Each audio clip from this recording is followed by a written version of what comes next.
Mes chers frères, recevez la bénédiction de notre Saint-Père. In nomine Patris et Filii et Spiritus Sancti.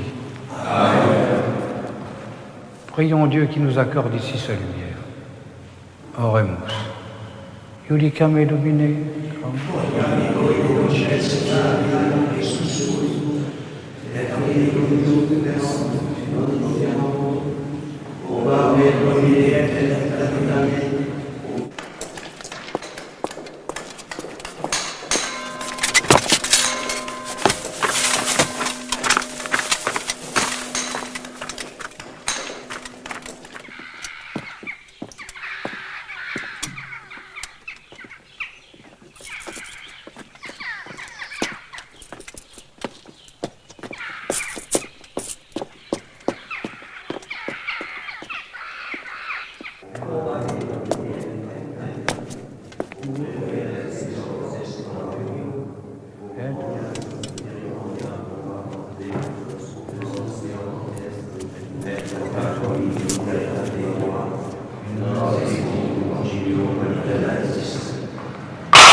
Qui s'est occupé de ça? Mes chers frères, depuis que, par la grâce de Dieu, le royaume d'Espagne a découvert et conquis les Indes de l'Ouest, que certains appellent déjà le Nouveau Monde, nous avons vu s'élever un grand nombre de questions difficiles que rien dans l'histoire du monde ne laissait prévoir. Une de ces questions, qui est de première importance, n'a jamais reçu de réponse claire et complète. C'est elle qui nous réunit ici. Ces terres nouvelles ont des habitants qui ont été vaincus et soumis au nom du vrai Dieu. Cependant, depuis une trentaine d'années, des rumeurs se sont répandues en Europe, disant que les indigènes de Mexico et des îles de la Nouvelle-Espagne ont été très injustement maltraités par les conquérants espagnols. Ces rumeurs que les ennemis de l'Espagne, la Hollande, l'Angleterre, la France, peuvent avoir exagéré, sont parvenus à sa sainteté le pape, qui s'en est montré vivement ému, d'autant plus que ces traitements s'exerceraient au nom de notre sainte religion. À plusieurs reprises, le Saint-Père a manifesté sa compassion pour les populations des Terres Nouvelles, mais ses instructions, à ce qui semble, n'ont pas toujours été respectées, pas plus d'ailleurs que les lois et règlements de la couronne. Aujourd'hui, le Saint-Père m'a envoyé jusqu'à vous avec une mission précise. Décider si ces indigènes sont des êtres humains achevés et véritables, des créatures de Dieu, nos frères dans la descendance d'Adam, ou si, au contraire, comme on l'a soutenu, ils sont des êtres d'une catégorie distincte, voire même les sujets de l'empire du diable. À la fin de notre débat, la décision que je prendrai sera ipso facto confirmée par le Saint-Père et deviendra par conséquent irrévocable.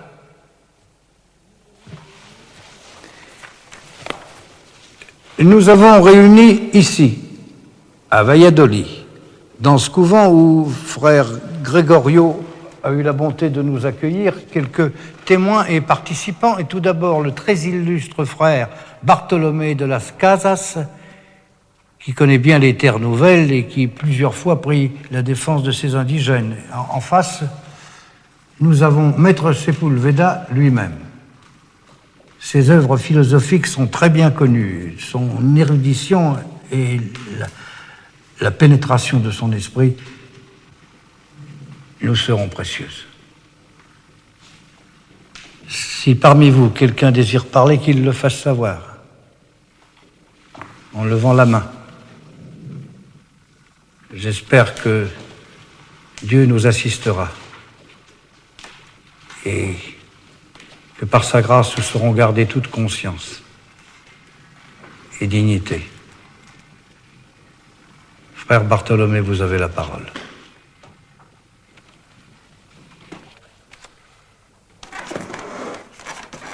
Éminence, notre Seigneur Jésus a dit « Je suis la vérité et la vie ». Je vais m'efforcer de dire la vérité sur ceux à qui nous sommes en train d'enlever la vie. Car c'est la vérité, nous sommes en train de les détruire. Depuis la découverte et la conquête des Indes, les Espagnols n'ont pas cessé d'asservir, de torturer et de massacrer les Indiens. Ce que j'ai à dire est si affreux que je ne sais pas par où commencer. Il y aurait là de quoi remplir un énorme livre. Parlez à votre aise. Depuis les tout premiers contacts, les Espagnols n'ont paru animés et poussés que par la terrible soif de l'or. C'est tout ce qu'ils réclament, de l'or. De l'or, apportez-nous de l'or. Au point qu'en certains endroits, les habitants des Terres Nouvelles disaient « Mais qu'est-ce qu'ils font avec tout cet or? Ils doivent le manger. » Tout est soumis à l'or. Tout. Aussi, depuis le début, les malheureux Indiens sont-ils traités comme des animaux, privés de raison.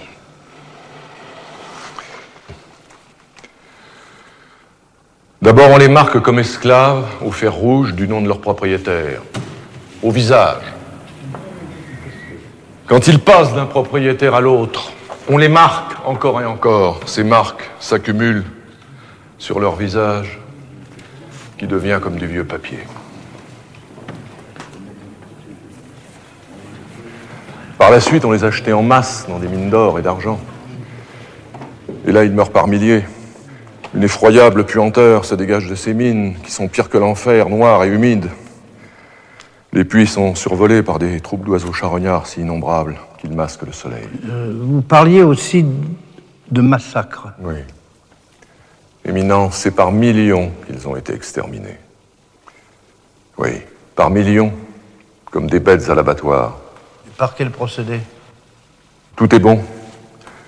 Quelquefois, on les embroche par groupe de 13. On les entoure de paille sèche, on y met le feu. D'autres fois, on leur coupe les mains et on les lâche dans la forêt, en leur disant allez porter les lettres. Ce qui signifie? Allez porter le message. Allez montrer aux autres qui nous sommes. Oui. Et pourquoi par groupe de 13? Pour honorer le Christ et les 12 apôtres. Oui, je vous dis la vérité. Le Seigneur a été honoré par toutes les horreurs humaines. Tout a été imaginé. Quelquefois, on saisit les enfants par les pieds et on leur fracasse le crâne contre des roches. Ou bien on les met sur le grill, on les noie, on les jette à des chiens affamés qui les dévorent comme des porcs. On fait des paris à qui ouvrira un ventre de femme d'un seul coup de couteau.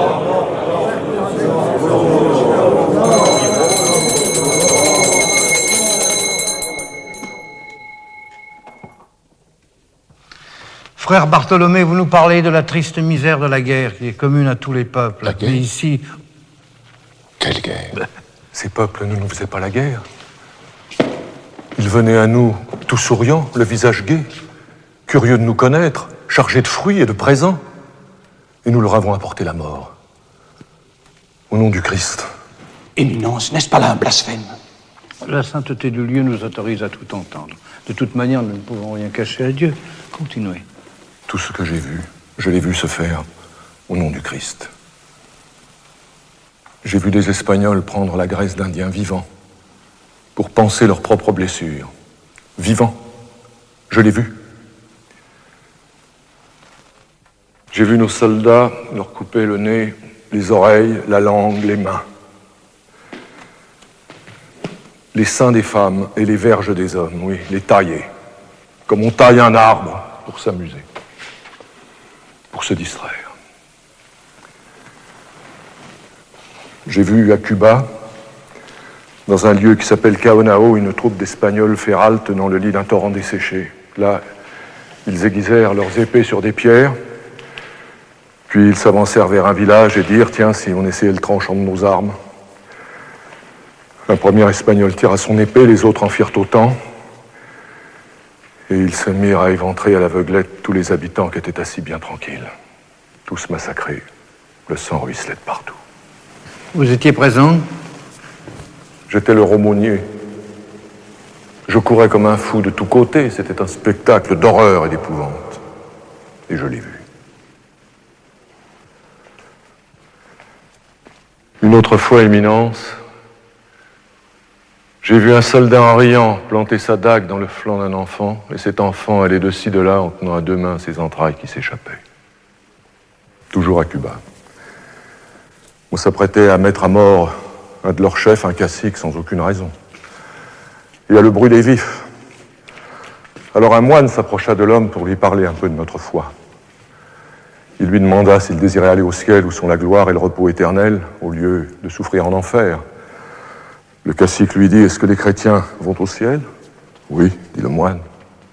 Certains d'entre eux y vont. » Alors, dit le cacique, « Je préfère aller en enfer pour ne pas me retrouver avec des hommes aussi cruels. »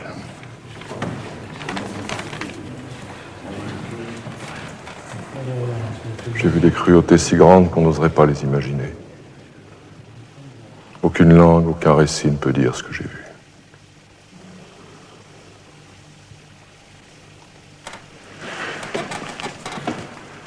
Éminence, les chrétiens ont oublié toute crainte de Dieu. Ils ont oublié qui ils sont. Oui, des millions, je dis bien des millions. À Cholula, au Mexique, et à Tapeaca, c'est toute la population qui fut égorgée. Au cri de Saint-Jacques. Et c'était facile. Parce que ces hommes n'avaient pas d'armes à feu comme les nôtres, ni de chevaux. Savez-vous, Éminence, qu'en certains endroits, les Espagnols se servent du sang de ces hommes pour arroser leurs terres. Les capitaines, on emmenait de longs cortèges enchaînés en expédition, et de temps en temps, ils disaient aux soldats, coupez un morceau de la cuisse de ce drôle-là et donnez-le aux chiens. Comme s'il s'agissait de quartiers de moutons. Dans certains camps, il y avait des étalages, des boucheries de chair humaine, des cuisses, des poitrines attachées à des poutres. Les Indiens, ils les nourrissaient de chair indienne, ça ne coûtait rien. On a même raconté que les Espagnols en mangeaient. Allons!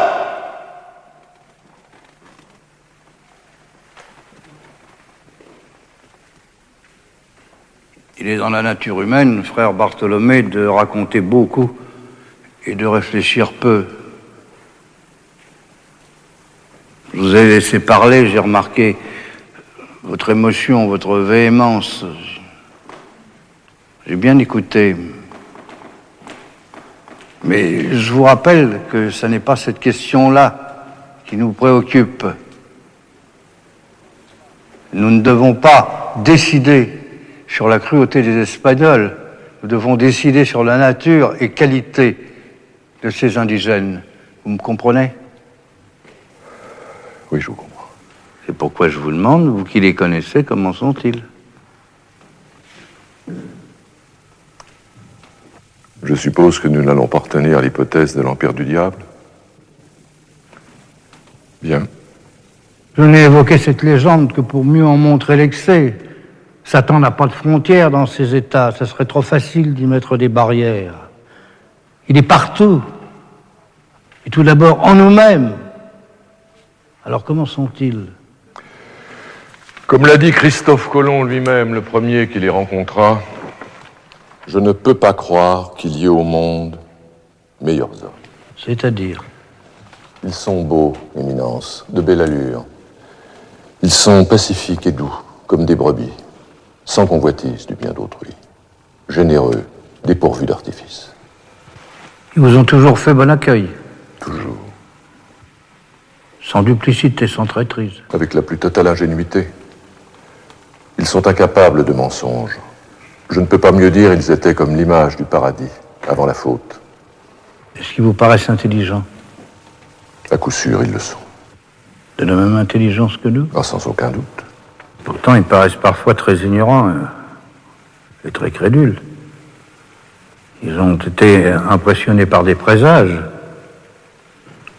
L'empereur du Mexique a même voulu se donner la mort. Moctezuma, oui, on l'a dit. Je n'étais pas là. Une antique croyance prédisait que leur plus grand héros reviendrait un jour de l'Orient. Cortés, un très habile capitaine, qui a été votre ami, je crois, a été informé de cette prophétie. Il en a joué au début, mais leurs yeux se sont vite ouverts. Ils ont rapidement compris que les Espagnols ne venaient pas du ciel.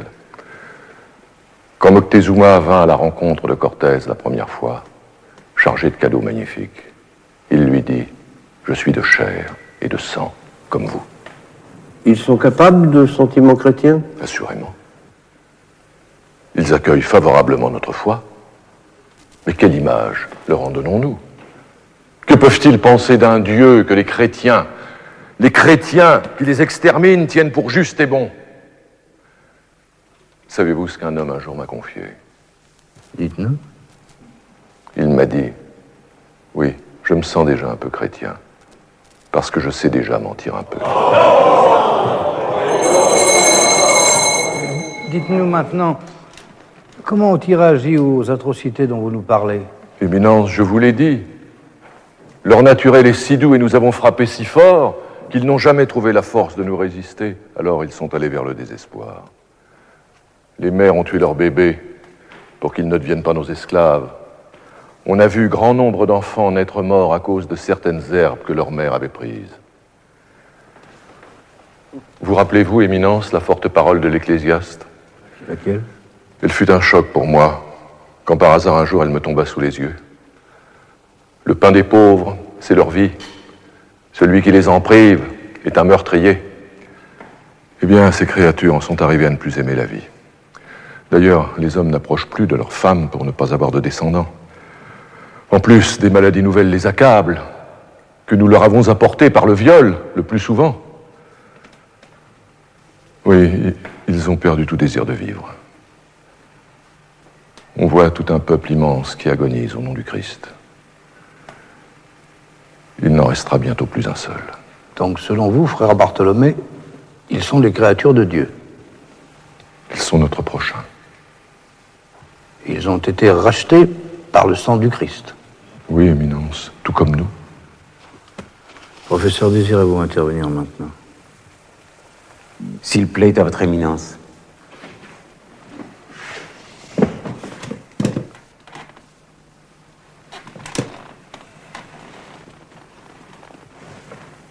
Frère Bartholomé,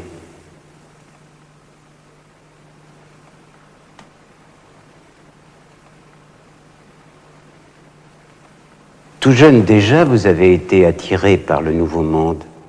J'y suis parti à 18 ans.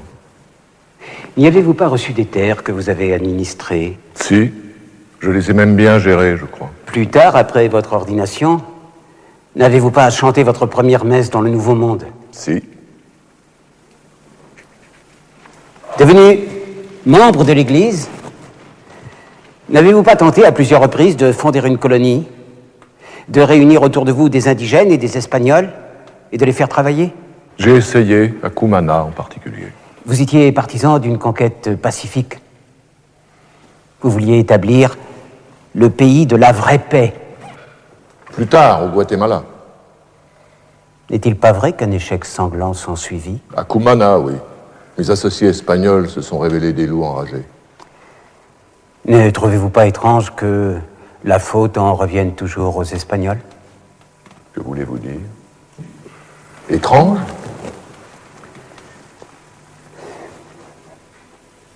Je vous écoutais parler, je vous regardais, et une chose me devenait claire, que je soupçonnais d'après vos écrits. Depuis le début, ces peuplades vous ont fasciné, et pourrait-on dire séduit. Pourquoi, je ne sais pas, mais on voit bien que vous parlez avec excès. Je parle de ce que j'ai vu. L'excès dans les faits, il n'est pas dans mes paroles. Cependant, je ne vous apprendrai rien en vous disant que des voyageurs très raisonnables, et qui, comme vous, sont allés là-bas, vont jusqu'à vous accuser d'avoir par moments perdu la tête. Si j'ai perdu la tête, Éminence, pourquoi m'avoir appelé ici? Qu'est-ce que je fais parmi vous, si je suis fou? Non, vous n'êtes pas fou. Mais le propre de l'erreur est de se prendre pour la vérité. Nous le savons tous. Et quelque chose en vous s'est voilé, brouillé, s'est dévié de la vérité. Ces Indiens dont vous nous parlez, vous avez été aveuglés sur leur véritable nature. Par exemple? Vous dites avec insistance qu'ils sont doux comme des brebis. Mais s'ils sont comme des brebis, alors ils ne sont pas des hommes. Qui peut dire que l'homme est doux? Mais le Christ le dit. Il ne cesse de le dire. Si l'on vous frappe, tendez l'autre jour. Oui. Mais il dit aussi, je ne suis pas venu apporter la paix, mais l'épée. Le Christ aime ce combat. Il aime cette conquête. Sinon, croyez-vous qu'il aurait permis ce nouveau massacre des innocents?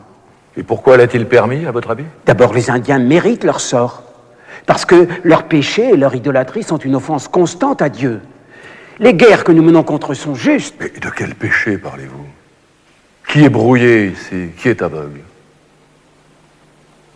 Je vous pose une question. Ce jeune garçon dont vous avez parlé, à qui un soldat perça le ventre et qui tenait ses entrailles à la main, vous l'avez vu? De mes yeux vus. Et qu'avez-vous fait dans cette occasion? Je l'ai rattrapé. Je lui ai vite parlé de Dieu, du Christ, comme j'ai pu. Je l'ai baptisé, il est mort dans mes bras. Le salut de son âme vous a donc paru important? Évidemment. Je ne pouvais rien sauver d'autre.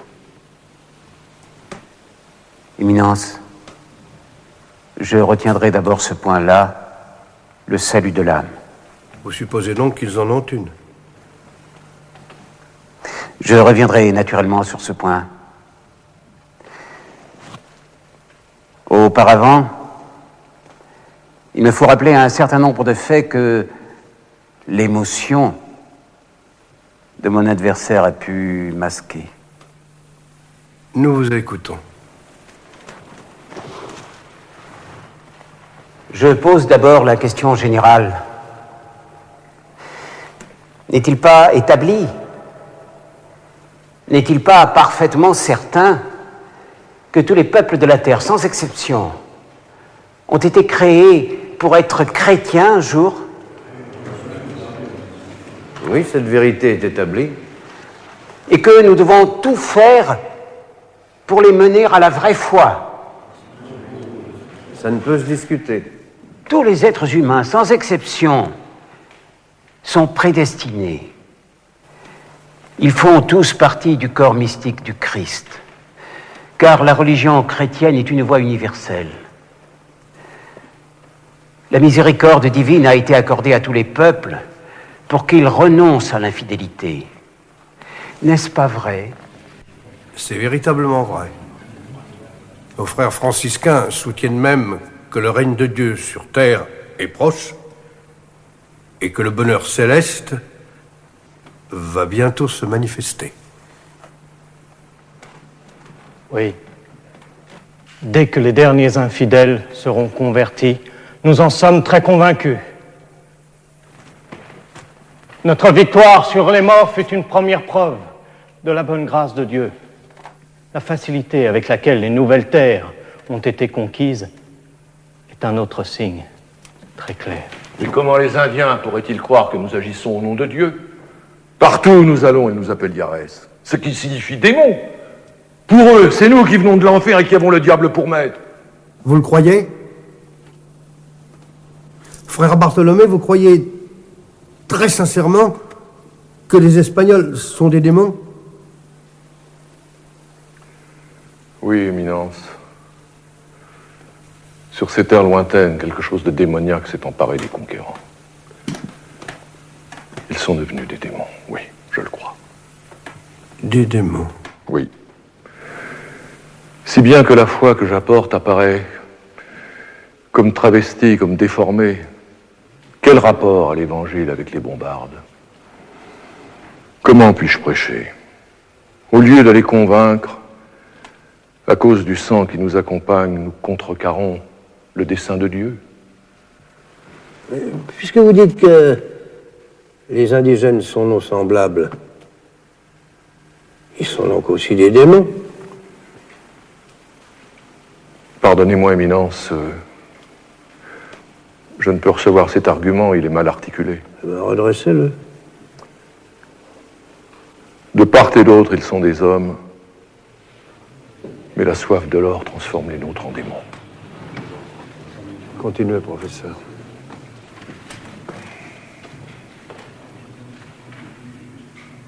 Tous les peuples de la terre sont donc destinés à être chrétiens, à être touchés par la parole du Christ. Or, voici que nous découvrons une population inconnue qui n'a jamais entendu parler de notre Seigneur, de la rédemption, de la croix. Ah, mais si! On a trouvé des traces, des croix! Non! Non! Rien de sérieux. Vous vous êtes vainement efforcé de prouver que ce continent avait été visité par un des apôtres. C'est faux! Jamais la parole du Christ n'a été portée sur ces terres. Ce qui signifie quoi?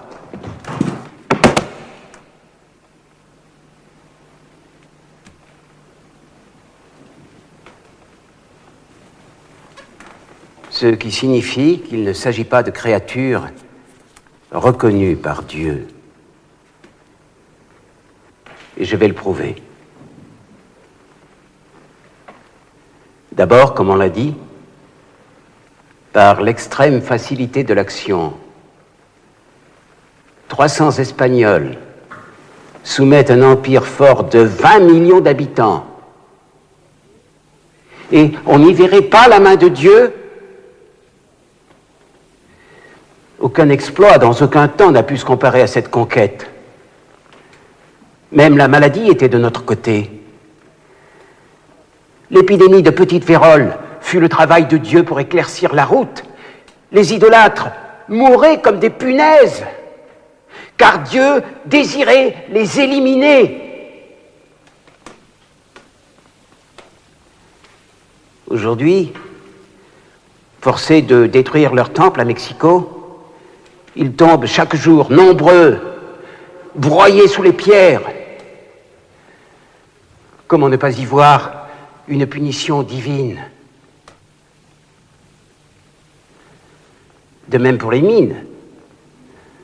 Je sais bien que cela peut parfois ressembler à de la cruauté humaine, mais comment expliquer que les indigènes obéissent si facilement aux Espagnols? Ne sont-ils pas déjà pliés par la main de Dieu et comme jetés dans l'enfer?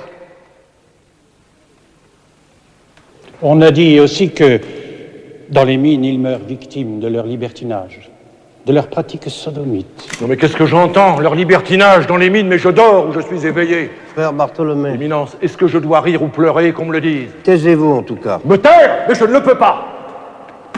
Vous prétendez reconnaître partout les signes de Dieu? Qu'est-ce que ça veut dire? Ça veut dire ne voir que les signes qui nous sont favorables. Évidemment, mettre Dieu de notre côté. Dire Dieu, c'est mon intérêt. C'est ce qui justifie mes crimes. Cette fois-ci, vous allez trop loin.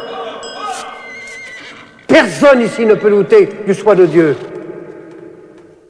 Je vous demande catégoriquement de vous taire. Reprenez, professeur. Assimiler les Espagnols à des démons. Mais quelle aberration, quelle folie! Les indigènes eux-mêmes ont reconnu que les conquérants leur étaient envoyés par quelques dieux. Ils en étaient sûrs. Et faire des Indiens des innocents. Mais comment vous suivre? Eux qui sacrifiaient à leurs idoles des milliers, des dizaines de milliers de victimes. 80 000 pour la seule inauguration du Grand Temple de Mexico. Le chiffre est loin d'être prouvé. Mais c'est le plus barbare, le plus sanglant des peuples. Sodomite, oui. Et cannibales, vous avez oublié de le rappeler. Ils allaient, a-t-on dit, le ventre gonflé de chair humaine. Ils ont tué des Espagnols et ils les ont mangés. Et certains, pour danser, revêtaient des peaux de chrétiens. Et vous parlez d'un paradis.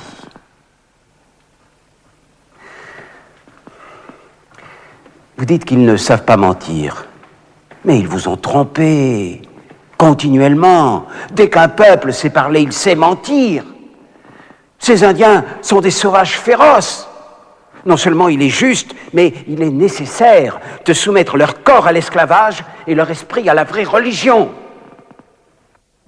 À supposer même l'absurde, à supposer qu'ils soient innocents, notre guerre ne serait-elle pas justifiée?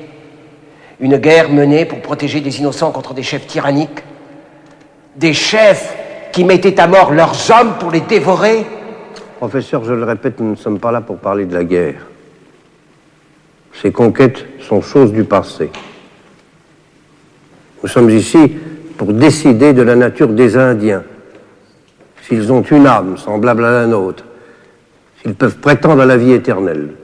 Je demande clairement votre avis. Aristote l'a dit très clairement. Certaines espèces humaines sont faites pour régir et dominer les autres. À votre avis, c'est ici le cas? Oui, Éminence. Ils sont esclaves par nature. Cette affirmation demande des preuves. Ils ignorent l'usage du métal, des armes à feu et de la roue. Ils portent leur fardeau sur le dos comme des bêtes pendant de longs parcours. Leur nourriture est détestable, semblable à celle des animaux. Ils se peignent grossièrement le corps et adorent des idoles affreuses. Je ne reviens pas sur les sacrifices humains. J'ajoute qu'on les décrit stupides comme nos enfants ou nos idiots. Ils se marient beaucoup trop fréquemment. Ils ignorent la nature de l'argent et n'ont aucune idée de la valeur des choses. Ils échangeaient le verre cassé des barils contre de l'or. Eh bien, parce qu'ils n'adorent pas l'or et l'argent au point de leur sacrifier corps et âme, est-ce une raison pour les traiter de bêtes? N'est-ce pas plutôt le contraire? Frère Bartholomé, vous aurez à nouveau la parole. Rien ne sera laissé dans l'ombre. Pour l'instant, restez silencieux. Professeur, selon vous, la possession et l'usage des armes à feu seraient une preuve de la protection divine? Une preuve très évidente. Cependant, les morts, ils en possèdent des armes à feu. Ils s'en servent très bien contre nous. Ils les ont copiés sur les nôtres. Autre chose. Vous rapportez les sacrifices sanglants qu'ils font à leurs dieux. Oui, des dieux cruels, horribles, à l'image même de ce peuple. Il s'agit bien d'une horreur démoniaque, nous sommes d'accord. Mais s'ils ne sont pas des êtres humains du même niveau que le nôtre, s'ils sont proches des animaux, peut-on leur reprocher ces sacrifices? Vous voyez ce que je veux dire? Je reconnais la subtilité de votre éminence. On ne peut leur reprocher des sacrifices humains que s'ils sont humains. Éminence, je dis, pour le moment, que leur ignorance et leur naïveté sont sans mesure. Et nous? N'étions-nous pas naïfs et ignorants? N'allions-nous pas chercher les sirènes et les amazones, des hommes avec la tête dans la poitrine, des pygmées se drapant dans les plis de leurs oreilles? Éminence, le monde est plein de rêves et de rumeurs. Ce continent nous était inconnu, il a grandi sans doute presque seul et depuis des milliers d'années. La rencontre a stupéfait tout le monde. Parce que rien n'était semblable. Même les animaux, même les arbres étaient d'espèces différentes. Ils n'avaient ni bœuf ni mouton. Pourquoi, dans deux mondes si divergents, les êtres à l'apparence humaine seraient-ils les seuls à être semblables? Éminence, tout indique que Dieu les a désignés à notre pouvoir. Vous devez également savoir qu'ils sont incapables de comprendre les choses les plus simples, comme la rédemption du Christ ou le pardon de la confession. Ils n'ont aucune activité de l'âme, aucune idée de l'art. Je ne peux pas laisser dire ça. Aucune activité de l'âme. En ce moment même, à Mexico, les franciscains ont ouvert un collège, n'est-ce pas vrai? C'est vrai. Un collège où les fils des princes aztèques reçoivent notre éducation. Ils ont les mêmes dispositions, les mêmes résultats que les Espagnols, n'est-ce pas vrai? C'est vrai, certains font même des vers latins. Vous avez bien dit les fils de princes. Et leur architecture? Avant que nous détruisions toute leur ville? Cortés lui-même écrivait au roi d'Espagne qu'il n'avait jamais rien vu d'aussi beau sur ces terres. Il disait exactement « Rien de comparable en Espagne, la plus belle chose du monde ». Et que dire de cette phrase? Quelques-uns d'entre nous se demandaient si ce que nous voyions là n'était pas un rêve. Un rêve. Le conquérant qui a besoin de renfort ne voit pas de rides à sa conquête. Et leur système d'irrigation, et leur écriture, et leur arithmétique, et leur habileté au dessin, et leur connaissance du ciel, leur calendrier, qu'on dit plus précis que le nôtre. Comment des barbares sans Dieu ont-ils accompli tant de choses? Et l'organisation de leur société, et leur parc d'animaux sauvages, mais nous n'avons rien de semblable en Europe, absolument rien. C'était leur guerre pour défendre tout ça qui était juste. Ce n'était pas la nôtre. Éminence, je crois que vous n'avez jamais fait le voyage aux Nouvelles-Indes. Non. Je n'ai pas le pied très navigateur. Pour que, cependant, vous puissiez vous faire une idée de leur art, j'ai fait venir de là-bas une de leurs idoles en pierre sculptée. Puis-je vous la montrer? Maintenant? Puisque nous en parlons.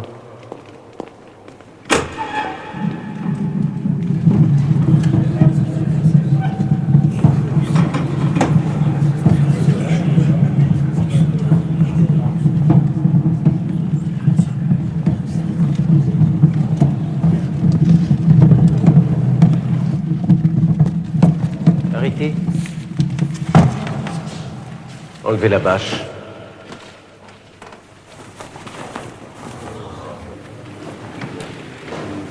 Il s'agit d'un dieu qu'ils appellent le serpent à plumes. Quetzalcoatl. Et il l'adore? Oui, dans tous leurs temples. Des temples qui dégagent une affreuse odeur de charnier. Voici les monstres devant lesquels ils se prosternent, devant lesquels les prêtres, si on peut employer ce mot, ouvraient la poitrine des hommes vivants d'un coup de couteau en pierre et y plongeaient la main pour arracher leur cœur saignant.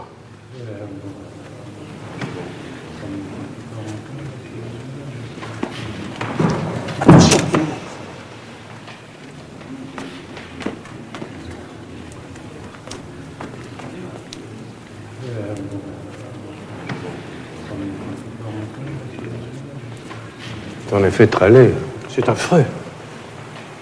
C'est réellement repoussant. Comment comparer cette pierre au chef-d'œuvre des Italiens ou de Berruguete?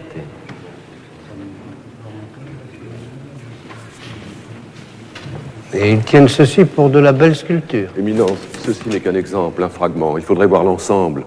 Ils font aussi des fresques, des tissus, des figurines en terre cuite. Ils façonnent des pierres dures. On ne peut pas comparer ce qui ne se compare pas. Ils ont de véritables artistes, avec des plumes d'oiseaux, Oui, par exemple. Nous allons nous arrêter aux plumes, frère Bartholomé. Vous êtes très échauffé, vous avez besoin de quelques repos. Moi-même, il me faut réfléchir. Nous reprendrons la dispute demain matin.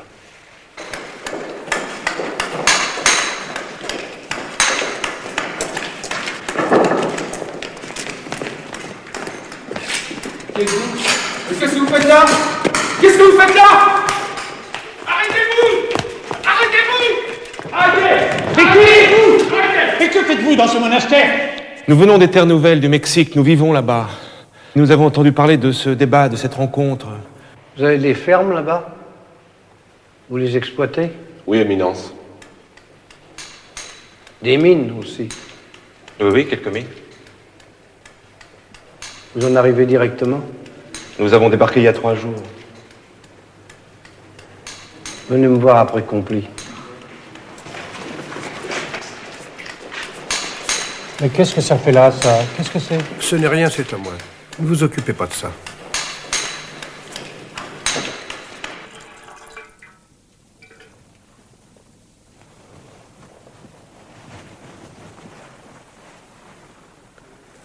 Je suppose que vous vous inquiétez pour vos exploitations, pour vos revenus.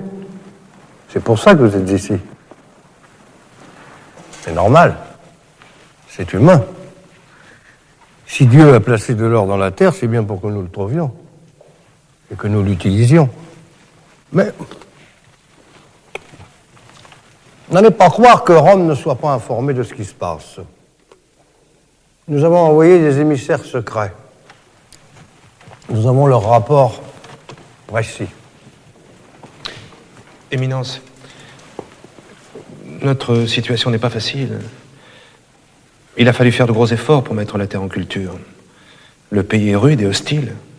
Moi, j'ai un frère qui est mort. Et les Indiens n'aiment pas travailler pour nous. Ils préfèrent quelquefois mourir, c'est vrai.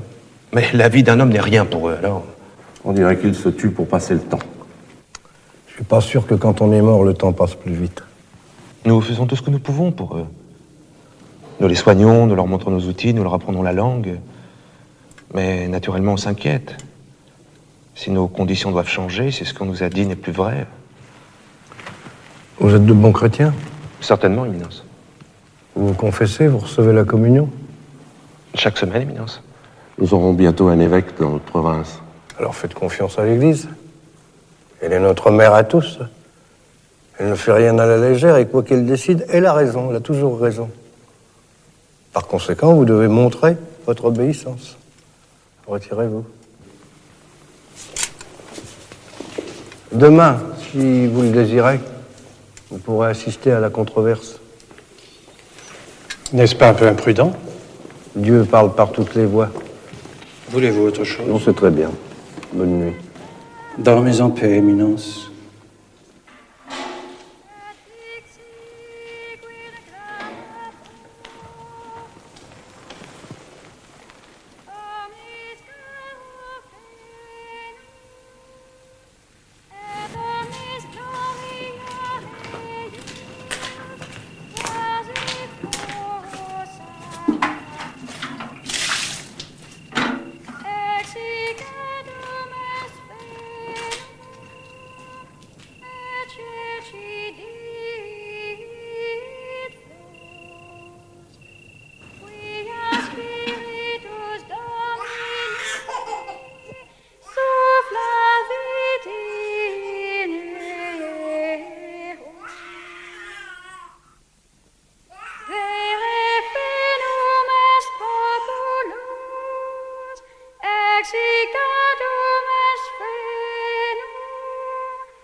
Que la lumière du Seigneur soit avec nous, aujourd'hui comme hier.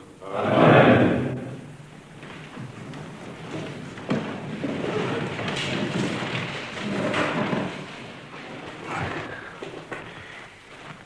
Hier, le professeur Sepulveda nous a gratifié d'un joli coup de théâtre.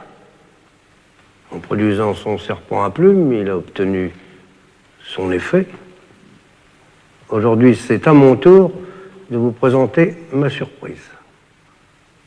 Je me suis longtemps demandé quel serait le meilleur moyen pour décider en conscience. Et j'ai finalement choisi de faire venir ici, en Espagne, quelques spécimens de cette espèce indienne. Il m'a semblé que, les ayant sous les yeux, nous serions plus à l'aise pour les examiner longuement et voir s'ils sont ou s'ils ne sont pas semblables à nous. Qu'ils entrent maintenant. Éminence, vous avez envoyé une mission là-bas? Oui, ça m'a pris des mois.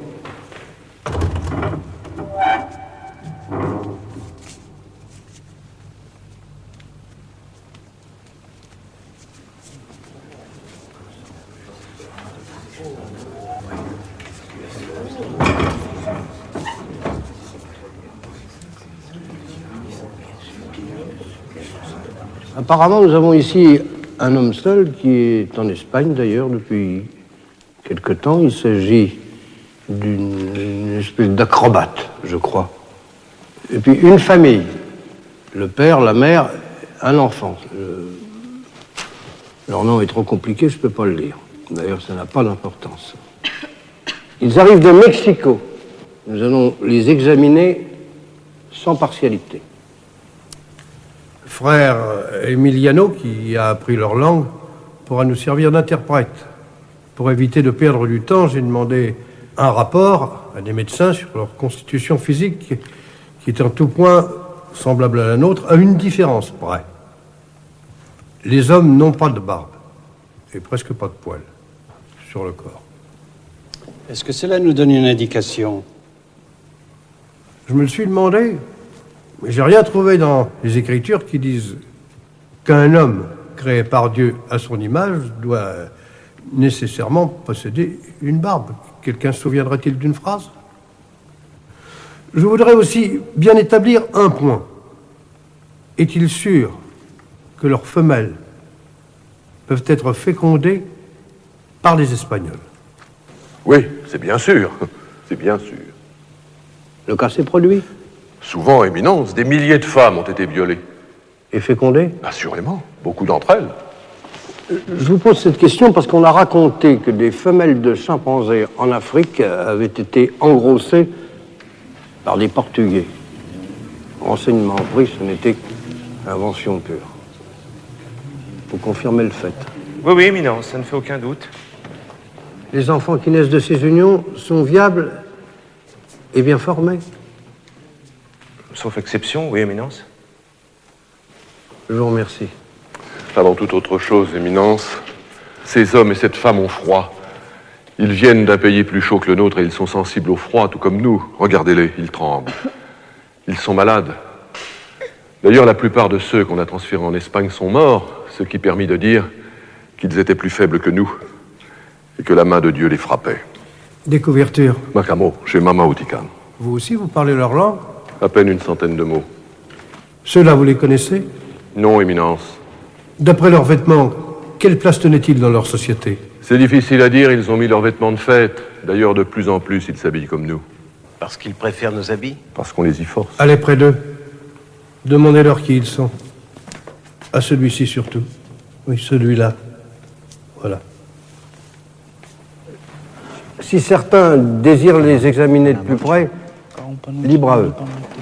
Eh bien,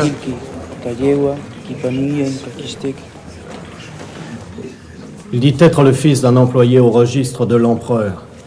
Ses parents sont morts. Il travaille aujourd'hui pour les Espagnols à Mexico, comme maçon. Est-ce qu'il a entendu parler de la vraie foi? Est-ce qu'il croit en Dieu? Demandez-lui. Quish, ankimatel tokitia, toteki odios.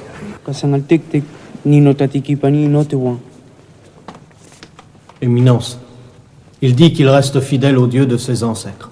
À ses horreurs? Oui, Éminence. Pourquoi s'obstiner à cette absurdité? On leur a parlé, on leur a expliqué, on leur a raconté les miracles. Très souvent, Éminence, nous avons même soutenu des disputes. On leur a parlé de la Sainte Vierge. Bien sûr, ça les intéresse d'ailleurs, mais... Qu'on apporte une masse de fer, un gros marteau. Allez, allez. Et qu'est-ce qu'ils offrent comme argument? Ils disent, c'est la croyance de nos pères, nous avons toujours vénéré ces dieux-là. Nous ne voulons pas que soit détruite l'antique règle de vie. On leur a bien dit que leur Dieu n'avait pas su les protéger, que leur religion est folle et sans force devant la nôtre. On leur a dit. Et qu'est-ce qu'ils trouvent à répondre? Leur défaite les trouble. Notre prédication les embarrasse, les intrigue. Ils pensaient que rien ne devait changer.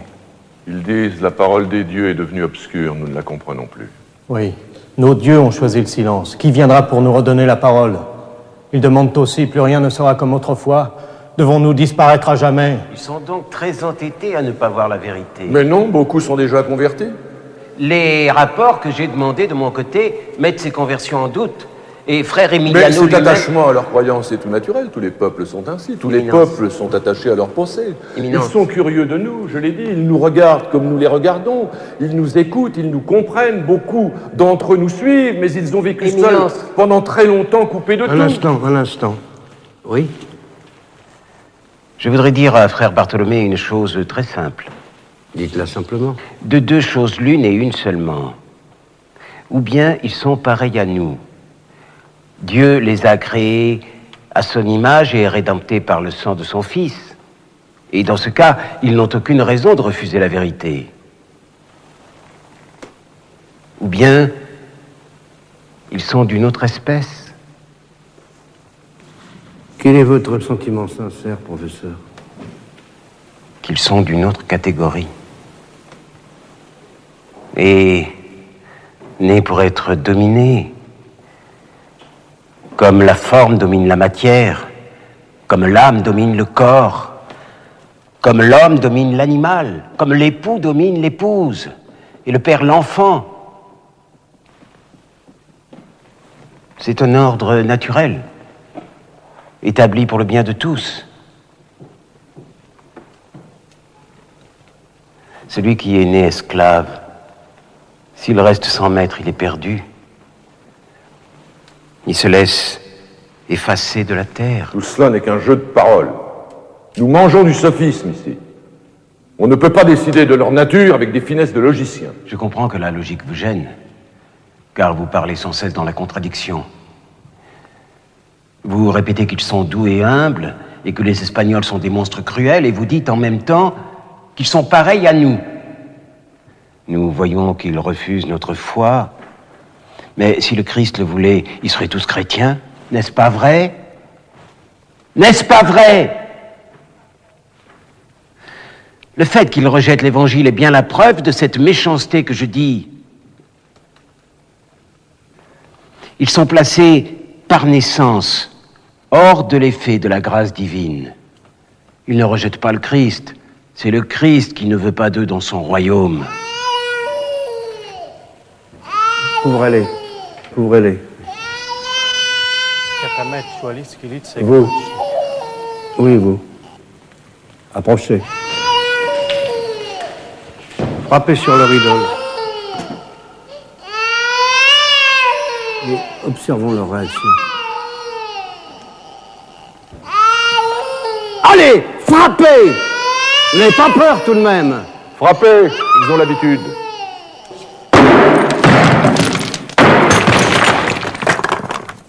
Vous avez vu?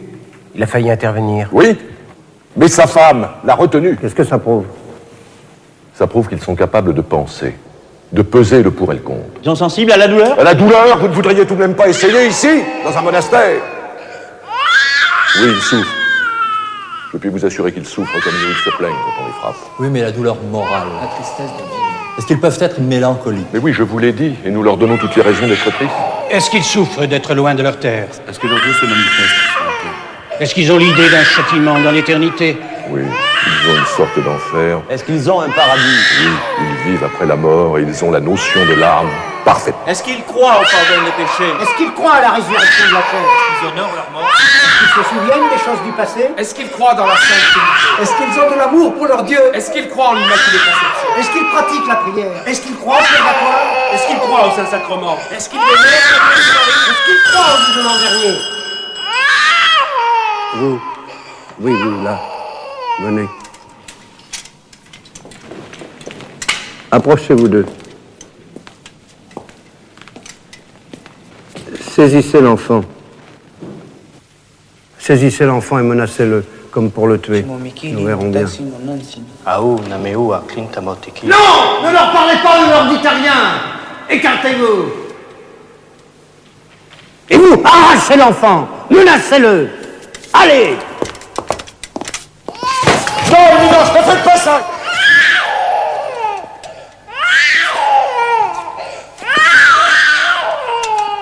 Saisissez l'enfant, je vous dis!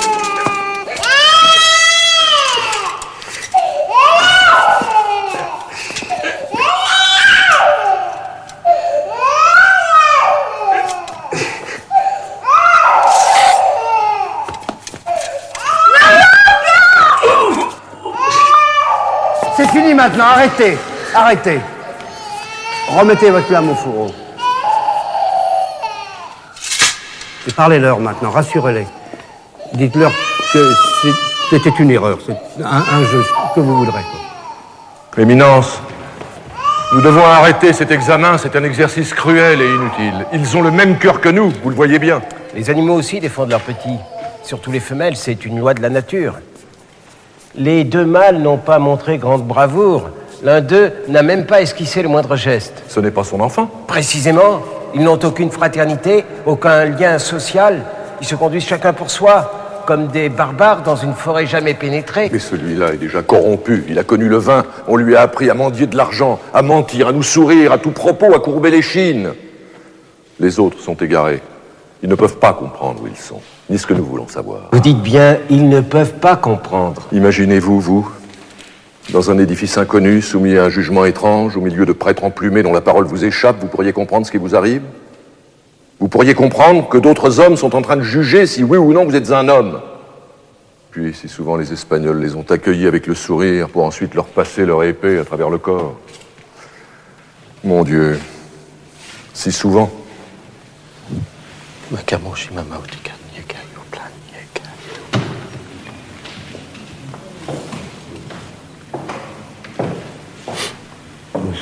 Il s'agit bien d'un acrobate. Oui, Éminence. Quel tour sait-il faire? Une espèce de jongleur, je crois. Nous aurions bien besoin d'un moment de récréation. Dites-lui que nous le regardons. Tana watia, inti wikli, makita tlinwel on kichua. Kuyashkane. Kema shipewa.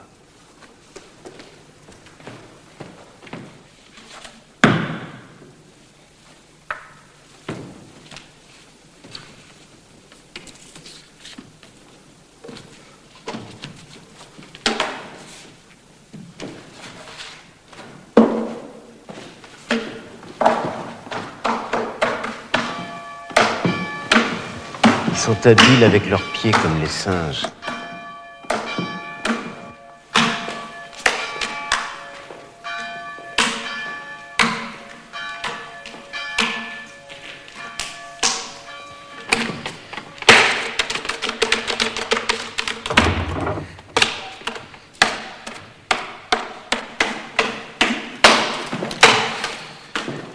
Les bouffons sont arrivés, Éminence. Ah, qu'ils entrent, qu'ils entrent. Oui, j'ai fait venir ici quelques bouffons de cour. On dit que la faculté de rire n'appartient qu'à l'homme. Nous verrons bien si vos protégés sont sensibles à la drôlerie. Éminence, vous voyez bien qu'ils ne sont pas disposés pour le rire. Mais le rire ne se prépare pas, il est spontané. Je trouve l'idée excellente. Qu'ils entrent. Faites leur place. La place. Dépêchez-vous.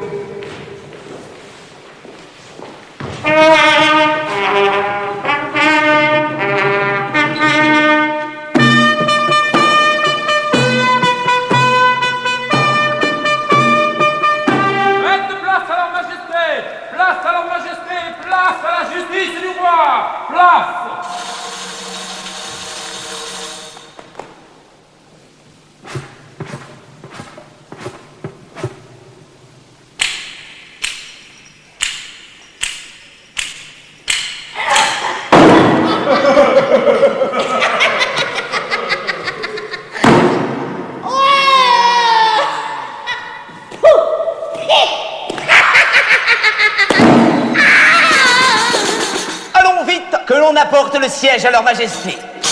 Vite, vite!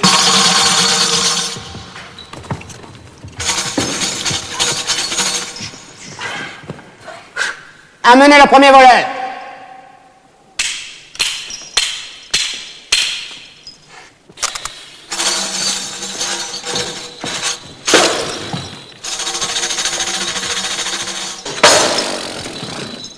Qu'est-ce que tu as volé? Oh, rien, Majesté.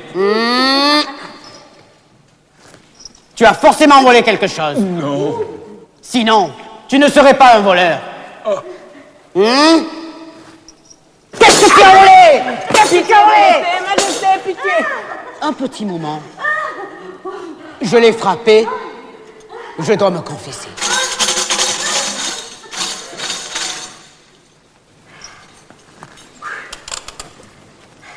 Mia culpa, mia maxima culpa. Pour pénitence.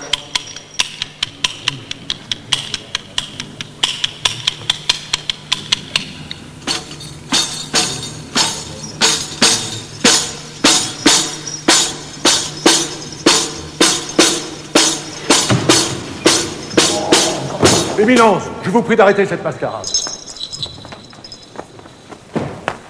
Pour le respect des sacrements. Les fous ont tous les droits, frère Bartholomé. Mais ceci n'est pas une farce. Nous parlons d'un peuple qui souffre et qui meurt. D'un vrai peuple. Ce qui vous embarrasse, c'est que vos Indiens n'ont même pas souri. Ils n'ont pas desserré les lèvres. Mais comment voulez-vous qu'ils sourient? Un voleur, ils ne comprennent pas ce mot. La confession, ils l'ignorent. Ils n'ont donc rien retenu de votre enseignement. Ils sont incapables d'apprendre. Ils sont insensibles à la beauté de nos mystères. Mais non! Je vous ai dit non! Ils sont sensibles comme nous. Ils connaissent l'amour et la crainte, les sentiments les plus subtils. Mais pour les voir, pour bien les voir, nous devons les regarder avec d'autres yeux que nos yeux ordinaires. Sinon, nous ne les verrons jamais comme ils sont. Regardez-les comme un miroir, où vous cherchez votre propre visage, un visage oublié, lointain. Ce miroir, vous pouvez vous y reconnaître. À tout moment. Je le disais hier, ils vous ont brouillé la vue et l'esprit. Mais regardez-les sincèrement, une fois pour toutes. Rejetez votre rhétorique. Sortez de vos papiers et regardez-les. Regardez-les avec des yeux humains. Frère Bartholomé! Frère Bartholomé! Éminence, de qui faisons-nous le procès ici? De l'assassin ou de la victime? Frère Bartholomé! Qui est accusé ici? Qui?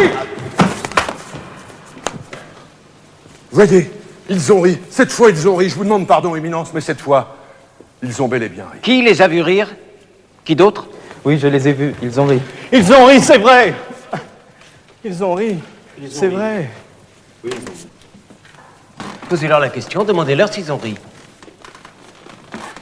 Quish. Wamet Siki Nikwech. Ils comprennent même pas ce qu'on leur demande. Ils comprennent très bien, je les connais. Mais ils craignent qu'on les punisse d'avoir ri. Ils nous redoutent à chaque instant, nous avons perdu leur confiance. Nous leur faisons peur. Faites sortir les pitres, ça suffit. Allez, dehors! Dehors!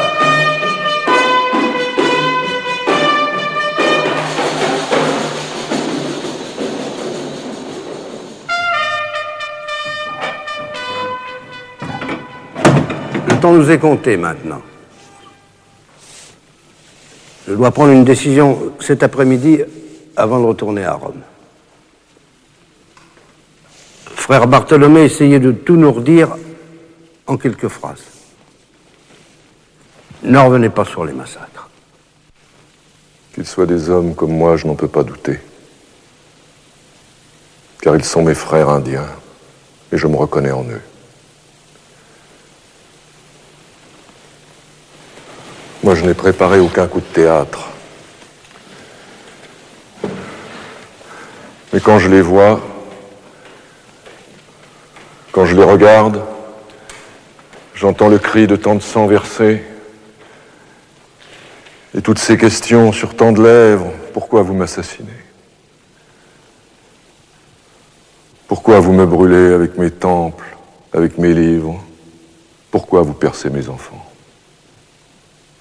On me répond toujours, oui, mais ils sacrifiaient des hommes à leur Dieu. Et c'est vrai. Oui, c'est vrai. Mais revenons un peu sur nous-mêmes. Abraham s'apprêtait à sacrifier son fils à Dieu. Et c'est bien parce qu'il pensait que Dieu apprécierait ce sacrifice. Notre Dieu, le vrai Dieu, n'a pas toujours détesté qu'on lui sacrifiât des vies humaines. Il a même donné son Fils en sacrifice. La comparaison est très excessive. Éminence, le sacrifice donne à Dieu la preuve de notre adoration. Ces hommes que la vraie foi n'avait pas encore éclairés et qui subissaient aveuglément la loi naturelle offraient à leur faux Dieu ce qu'ils avaient de plus précieux, leur vie, L'argument est leur sang. spécieux. Il met en parallèle une supposition et un fait déclaré. Il est insoutenable. Professeur, c'est à moi d'en juger. N'intervenez pas. De toute façon, pour anéantir ces coutumes que nous appelons barbares, nous nous sommes faits plus barbares encore. Comment voulez-vous qu'ils comprennent? Vous leur dites, il ne faut pas tuer ton semblable, sous aucun prétexte. Et pour que ce soit bien clair, vous les tuez. À supposer qu'ils soient nos semblables, car si l'on en croit Aristote... Le règne d'Aristote est aboli. Aristote est un païen qui brûle dans les feux de l'enfer. Aujourd'hui, nous parlons au nom du Christ. La parole d'Aristote était une erreur terrible, tyrannique, infernale. Toute la philosophie chrétienne la condamne. Que lisons-nous à chaque page des évangiles? Que tout homme est mon semblable, et que je dois le traiter comme je voudrais qu'il me traite. Les Espagnols ont jailli comme des loups au milieu des brebis, mais le Christ a dit tout le contraire. Je vous envoie comme des brebis au milieu des loups. Voulez-vous entendre Saint Paul? L'entendre vraiment? Écoutez l'apôtre. Il n'y a pas de juif, ni de grec. Il n'y a pas d'esclave, ni d'homme libre. Il n'y a pas de mâle, ni de femelle. Car vous êtes tous un dans le Christ Jésus. Tous un. C'est dans leur cœur que nous devons briser les idoles. Dans leur cœur seulement. Car comment serait-il à la fois chrétien et esclave? Comment?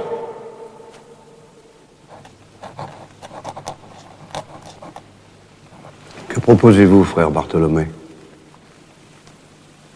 J'ai appris une chose. C'est que la vérité s'avance toute seule, fragile. Toujours attaqué par 1000 ennemis. Le mensonge, au contraire, a beaucoup d'auxiliaires. Il faut rendre aux Indiens leur liberté première, car ils sont libres par nature. Je propose que les Espagnols se retirent des terres nouvelles.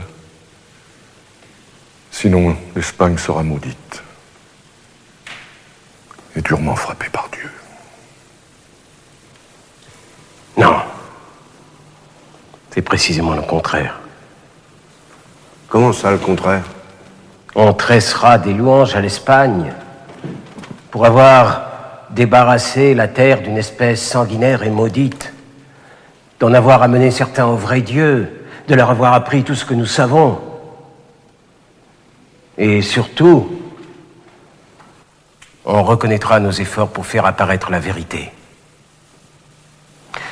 Notre rencontre ici, notre discussion, n'a pas d'autre exemple dans l'histoire des nations.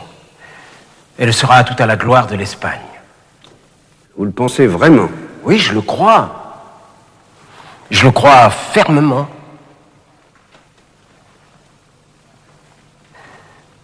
La question n'est pas d'abandonner les Indes. Nous savons bien qu'il s'agit là d'un rêve et que toujours nous resterons là-bas. La question est la seule qui se pose à tout philosophe. Que devons-nous et que pouvons-nous faire? Vous l'avez dit vous-même, nous devons les faire tous chrétiens. Compelle eos intrare, a dit Saint Luc. Force-les à entrer. Hors de cela, aucun bien dans cette vie, aucun salut dans l'autre. Comment les convertir?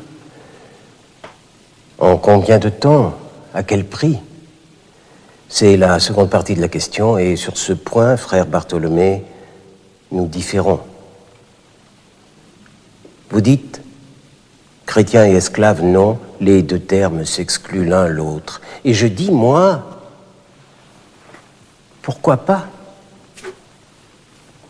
Pendant quelque temps, en tout cas, en attendant une conversion générale, car c'est cela qui nous importe. Vous dites aussi, les guerres que nous avons menées ne sont pas justes. Et je dis, moi, la guerre juste est celle qui conduit à la justice.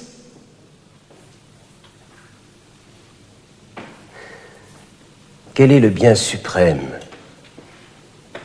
Vous parlez par saint Paul, je vous réponds par saint Augustin. La perte d'une seule âme non munie du baptême, a dit saint Augustin, est un malheur plus grand que la mort d'innombrables victimes, même innocentes. Le bien suprême est le salut de l'âme.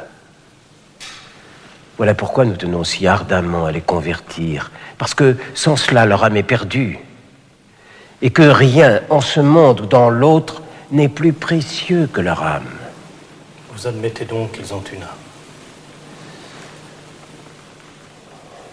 Je désire être bien compris.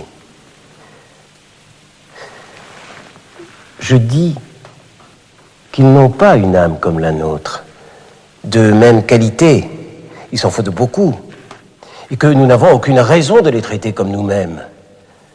Mais, au cas où je me tromperais,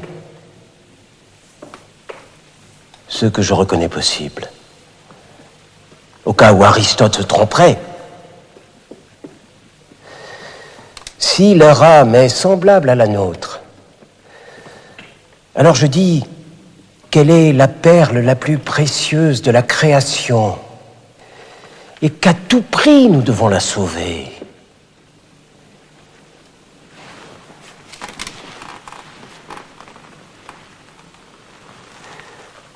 Que vaut-il mieux? Une vie terrestre sans gloire, dans l'erreur et dans le péché, suivie d'une éternité de souffrance, ou bien une vie plus courte, plus dure peut-être, et plus vite frappée par la mort, mais suivie d'une éternité de lumière auprès du vrai Dieu vainqueur.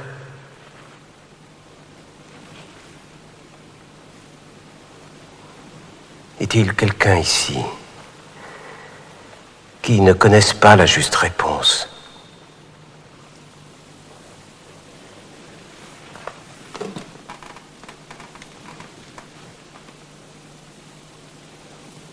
Vous avez terminé? Oui, Éminence.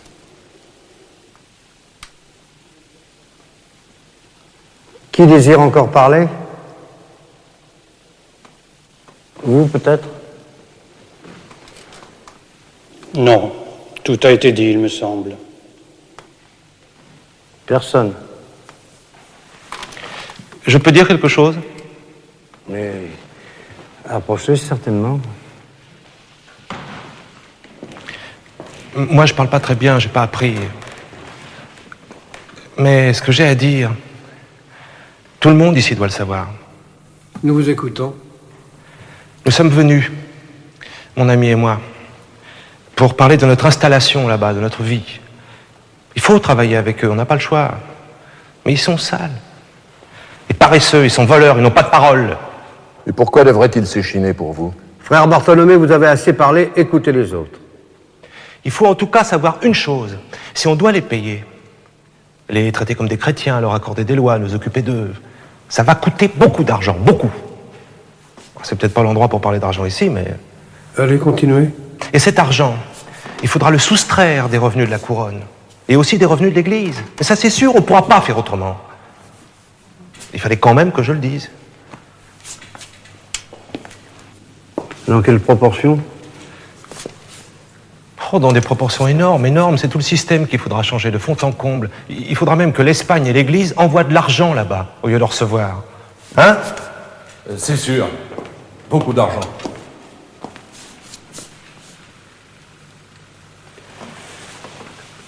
Vous qui les connaissez bien, dites-moi, pensez-vous qu'ils ont une âme?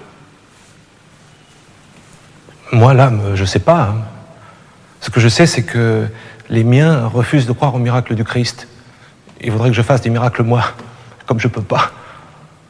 En plus, ils n'ont pas de reconnaissance pour tout ce qu'on leur a appris. Appris?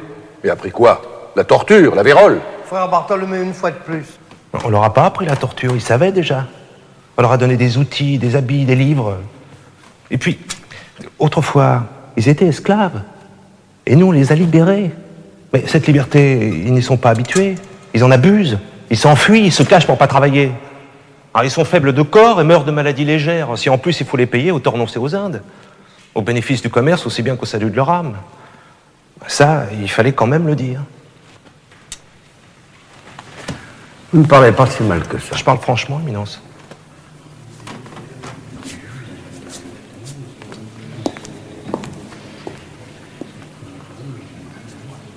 Nous allons nous interrompre ici.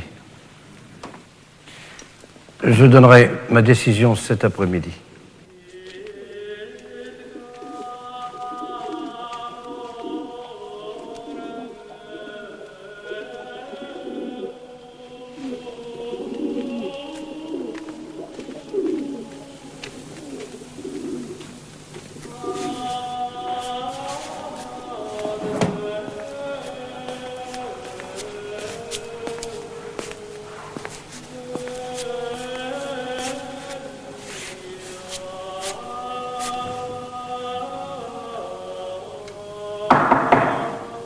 Oui, entrez.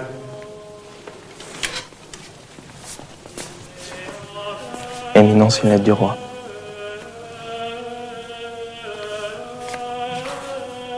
Vous ne la lisez pas? Je sais déjà ce que le roi veut me dire. D'autres me l'ont dit.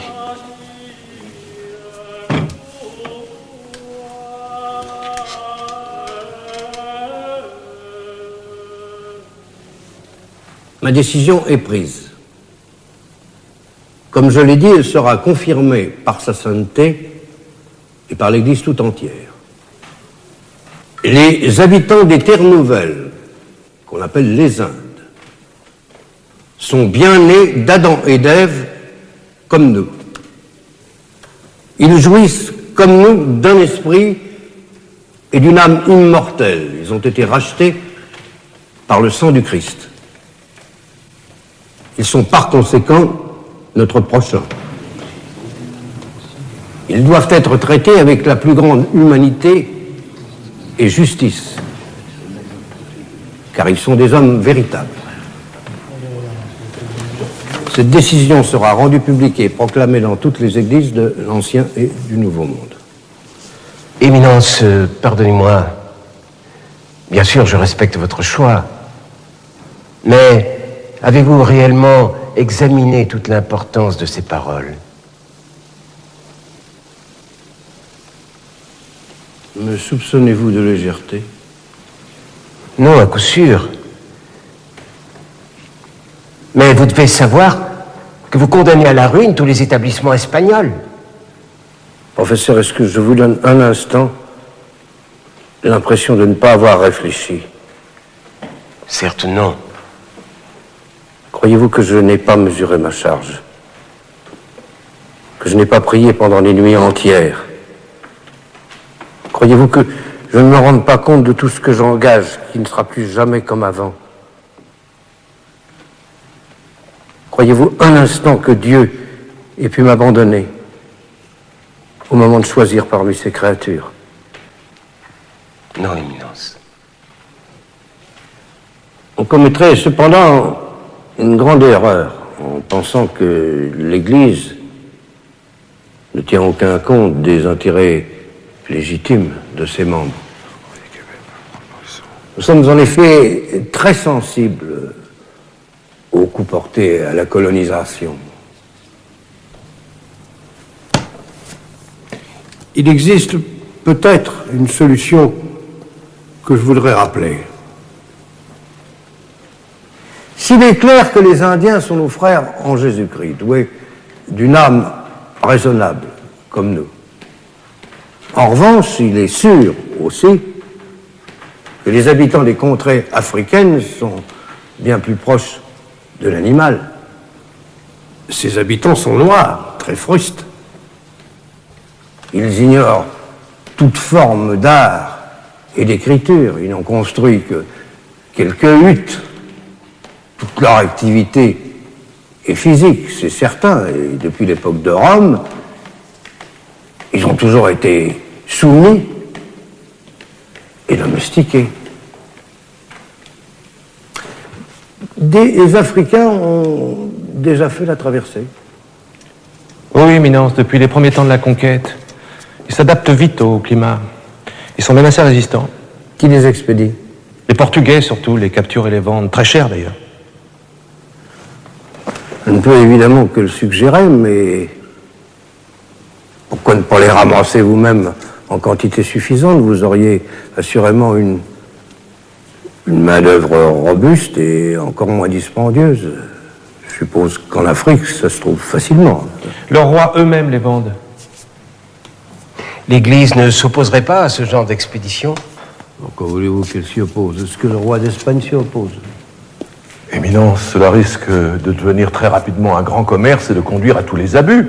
À des guerres, à des révolutions.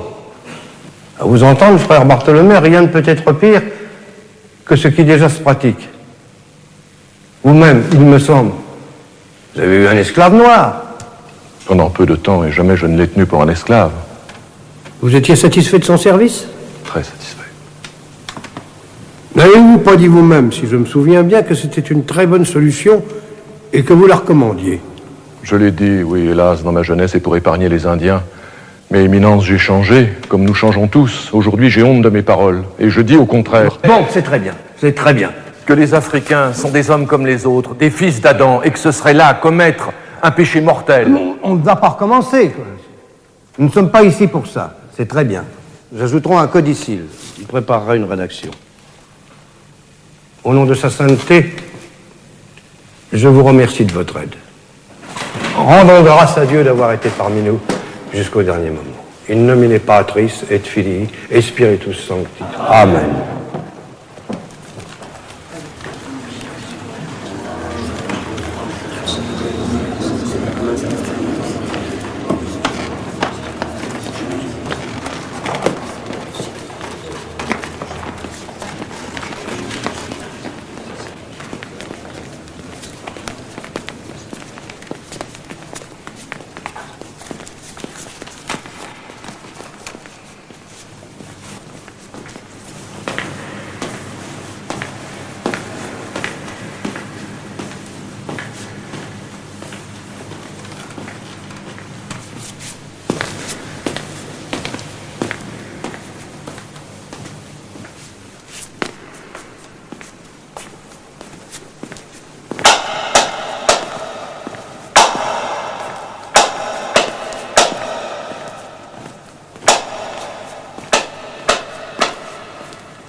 Mexico.